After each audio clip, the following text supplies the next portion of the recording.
Fintechs generally around the world are doing some interesting things. For Pakistan, fintechs are a very nascent player in the financial ecosystem, primarily in the payments ecosystem. But where fintechs have succeeded, so if you look at Latin America or Europe, and now it's starting out in North America as well, what you would find is that the moment fintech players come into being, you start to engage a new audience. You start to come out with new products for new markets to solve for new problems. Fintech just happens to be one of them. As I said, the primary goal of a fintech is not necessarily to make financial services cumbersome. It is to make them invisible. But the true opportunity lies in the fact that there are 220 million people in this country, 60% of which are youth. So you can imagine the pain points that they have when it comes to making payments, when it comes to savings, when it comes to transacting, when it comes to getting insurance, when it comes to being financially included. I think one of the biggest impacts we'll see in 2021 and 22 is the level of financial inclusion that will take place. Now, financial inclusion is a word that's used very commonly, but we must understand the depth of what it means.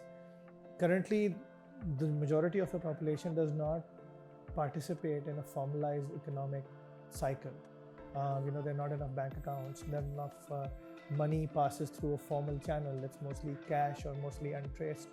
And what happens because of that is people don't usually participate in economic activity.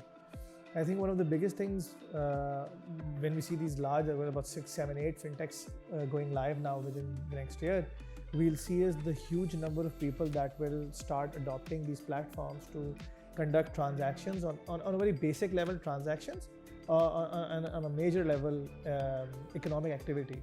So these could be people like me and you paying utility bills or paying other people for services rendered, and could also be based at home or e-commerce or retail merchants doing economic transactions using those apps or using those platforms. The consequence is going to be that it's going to work towards helping the Pakistan economy as the informal economy becomes formal, or people get access to credit which they didn't have. So that's a consequence happening. But why people would come to Pakistan is because in a country of 220 million people, the amount of penetration, whether the lending, savings or investment side, is very, very little right now. So here's an opportunity to come in at a country at a very low valuation, because our valuations are not to the level that our neighboring countries have. So people who are coming in now can actually come in at the basement level and help create the ecosystem and get serious valuations that we were able to get previously in one case in Pakistan. Many of those cases then now can be replicated.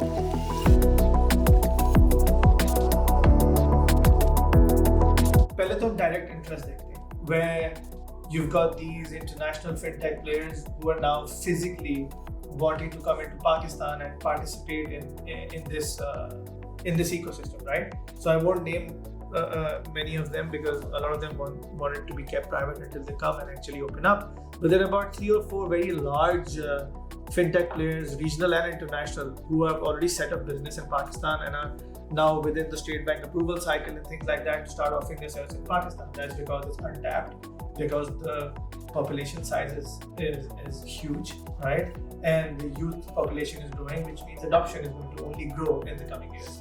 So that's direct interest. Our indirect interest, let's look at how indirect interest is increasing. Most of these regional or international fintechs were also funded by VCs or something like that. So now we're seeing indirect interest from those VCs to invest in Pakistani fintech players. Like you keep reading people like Baikia got a couple of $1 million, Finja did, Kite did, a lot of other people did. So what does that tell you? That on one side there are these international players who want to come in, and on the other side, the people who funded or backed them at one point are now also looking to fund and back Pakistani fintechs to become large regional players, because we have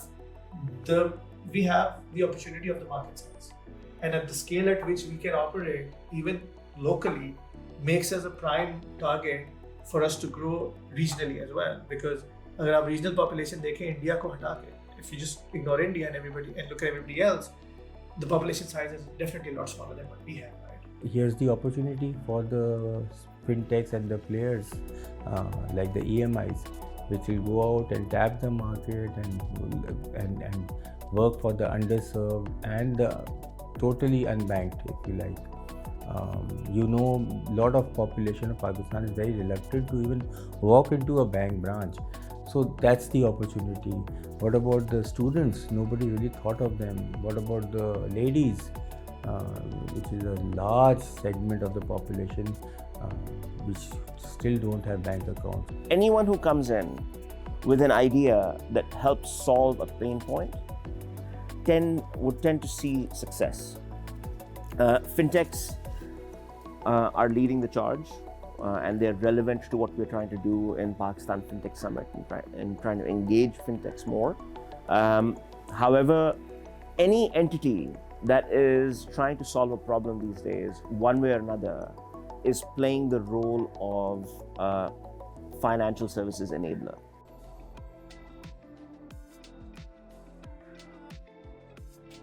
Nobody talks about financial transactions or banks or checks or payments rather than your parents, right? But with these fintechs coming up, now you're seeing young teenagers or people who just started working, understanding, how finances work. And I think that's very important. A more well-informed economy or population is a more active economy, and that's like an indicator that's been seen anywhere in the world, where a large population like ours has had to play a part in economic revival. India being the biggest use case. Even in rural economies now, you see there's massive economic activity using fintech platforms. Everything from feature phones, जिसमें USSD strings dial होती हैं, all the way to smartphones where state-of-the-art apps for chatting and sending payments and stuff like that. So yeah, so I see that the coming year is going to be very big for us as consumers and for the fintech players. Since these problems pertain to a new generation of people who are afraid of going to banks or who just don't have the time to go to banks, I think it makes a lot of sense for fintechs to appeal to the millennials and the Gen Zs in solving their pain points and in trying to come up with solutions that actually make their life better. We're quickly moving towards a market where financial transactions, whether it's payments or other forms of transactions, they're embedded. They're not a separate function that you would need to do. So you would just probably go to a grocery store or go to an online store and order something, and the payment would happen. And where fintechs have succeeded is where they have managed to make financial services invisible. So it's kind of like building a utility. We only know electricity doesn't exist when you turn on the switch and our devices don't turn on, right? Yeah. And that's what fintechs are trying to move financial services towards. It's not just another function. It's a function that enables you to live your life better. So I don't know, to answer your question, I don't know if they do something specific for the economy in growing it, but what fintechs really do is help make financial services more relevant to a population that feels them to be unnecessary or that thinks that they're unnecessary.